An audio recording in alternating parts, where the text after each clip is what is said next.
దేవుడు ఎలాంటి వాడు? దేవుడు దహించు అగ్ని. పాపం ఈవెన్ 0% ఉంటే కూడా చాలా మందికి తెలియదు. దేవుడు అహరోను యాజకునిగా ఎన్నుకున్నాడు, ప్రత్యేకపరుచుకున్నాడు, పవిత్రపరిచాడు. నాదాబు అబీహులు తీసుకుపోవలసినటువంటి ధూపాన్ని తీసుకువెళ్ళగా అన్యాగ్ని అనగా that was not commanded by God, Jehovah తమకు ఆజ్ఞాపింపని మరి ఒక ధూపాన్ని, అన్యాగ్ని. ప్రశ్నలు చాలా మంది. చుట్టం తీసుకునే అగ్గి నిప్పు దేవుని బలిపీఠం మీద పెట్టే నిప్పు అంతా ఒకటే అంటే ఎలాగండి? ఎలా అవుతుందండి? పాస్టర్ గారు అయితే ఏంటి, యాజకుడు అయితే ఏంటి? వారు చేశాడు దేవుడు. ఎవరైనా పర్వాలేదు. దేవునికి మనవళ్ళు, మనవరాళ్ళు, ప్రియమైన వారు, చుట్టాలు, భక్తాలు ఎవరు లేరు. దేవునికి అందరూ సమానం. హనోకు దేవునితో నడుస్తూ నడుస్తూ నడుస్తూ దేవుని వాక్యాన్ని ప్రకటించాడు.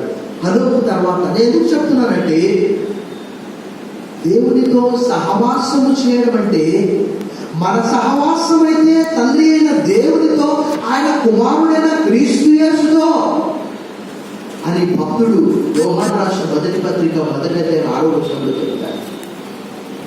ఆయనతో సహవాసము చేస్తున్నామని చెప్పుతూ, దేవుని బిడ్డలమని చెప్పుతూ చీకట్లో నడిస్తే అతడు లేక ఆమె ఎవరైనా పర్వాలేదు, వారు దేవుని బిడ్డలు కానీ కాదు.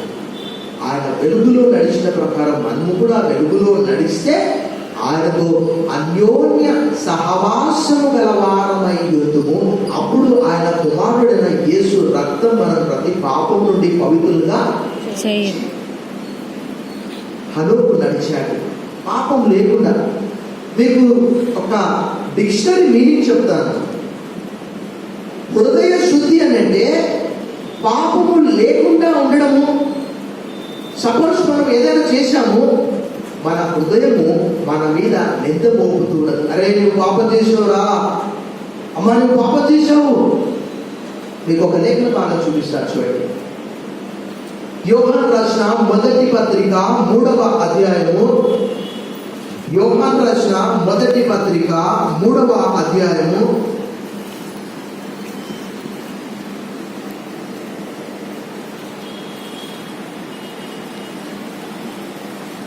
అక్కడ 19వ వచనం నుండి సత్య సంబంధులమని ఎరుగుదుము, దేవుడు మన హృదయము కంటే అధికుడై సమస్తమును ఎరిగి ఉన్నాడు. మన హృదయము ఏ విషయంలో మన యందు దోషారోపణ చేయను, ఆయా విషయంలో ఆయన ఎదుట మన హృదయములను అది. అమ్మా నువ్వు డైలీ సీరియల్ చూస్తున్నావు, సినిమా చూస్తున్నావు, చుట్టా తాగుతున్నావు,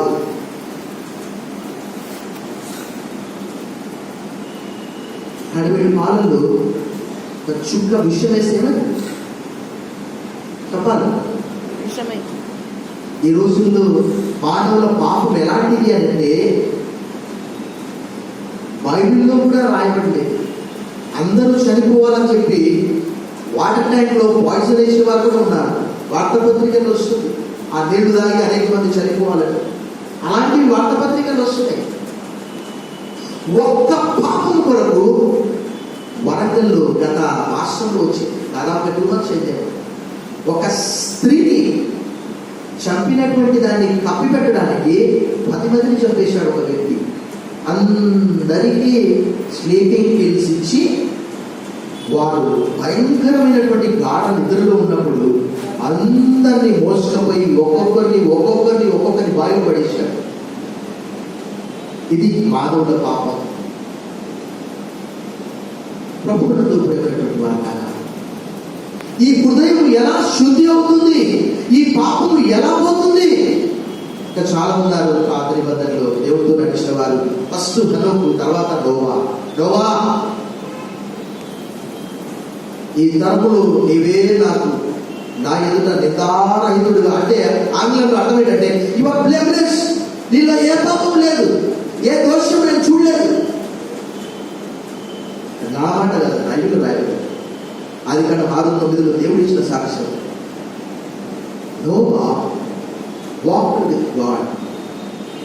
నోవాహు దేవునితో కూడా నడిచినటువంటి వాడు. మొట్టమొదటి వ్యక్తి హనోకు, రెండవ వ్యక్తి నోవా, మూడవ వ్యక్తి చెప్తాను ఎవరంటే అబ్రహాం. అబ్రహామా 99 సంవత్సరాల వయసులో ఆదికాండం 17:1 నేను సర్వశక్తి గల దేవుడను ఎల్ షద్దాయ్, ఐఎమ్ ఆల్మైటీ గాడ్, నా సన్నిధిలో నీవు ఎలా ఉండాలి, నిందారహితముగా ఉంటూ నడవాలి, నడచుచు అనే మాట రాయబడ్డది.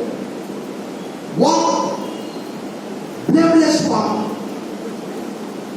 ఈరోజు ఏంటి అని అంటే కల్పిత కథలు చెప్తే ఎంత బాగుందిరా అనే కాలం అన్నమాట. బైబిల్లో రాయబడ్డది. బైబిల్ కాదు చెప్పేది. బైబిల్లో నేను చెప్పాను, అందరూ దేవునికి కుమారులు కుమార్తెలే కానీ చుట్టాలు మనవలు మనవరాళ్ళు బంధువులు ఎవరికి కానే కాదు. ఉదయ కాలము ఈ హృదయం ఎలా శుద్ధి అవుతుందో మొట్టమొదటిగా నేను ఒక పల్లవి పాడి హెబ్రీ పత్రికలోని ఒక లేఖన భాగాన్ని నేను చూపిస్తాను. ఒకవేళ నేను నాట్ ఎ సింగర్, కానీ ప్రభు కొరకు ఈ యొక్క ఒక చిన్న శరణం 1-2 శరణాలు. ప్రతి ఘోర పాపమును కడుగును మన యేసయ్యా రక్తము.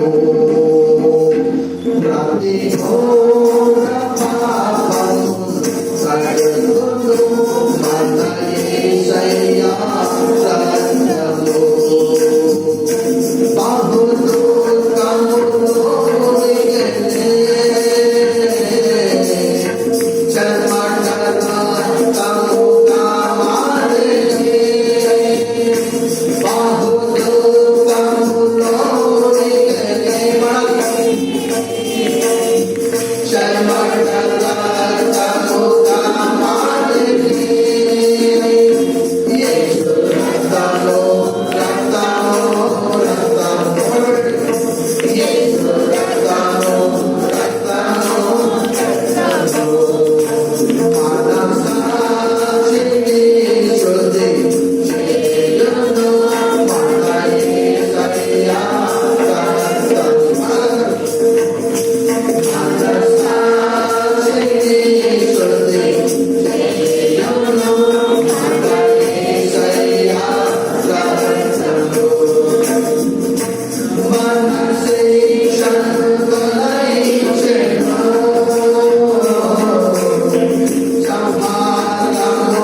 యేసుక్రీస్తు మనస్సాక్షిని శుద్ధి చేయడానికి హెబ్రీ పత్రిక 10వ అధ్యాయము 22వ వచనంలో ఇలా తెలియజేశాడు.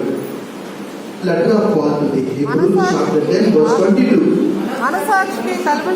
మనస్సాక్షికి కల్మషము తోచకున్నట్లు ప్రోక్షింపబడిన హృదయములు గలవారమును నిర్మలమైన ఉదకముతో స్నానం చేసిన శరీరములు గలవారమునై విశ్వాస విషయంలో సంపూర్ణ నిశ్చయత కలిగి యథార్థమైన హృదయంతో మనము దేవుని సన్నిధానమునకు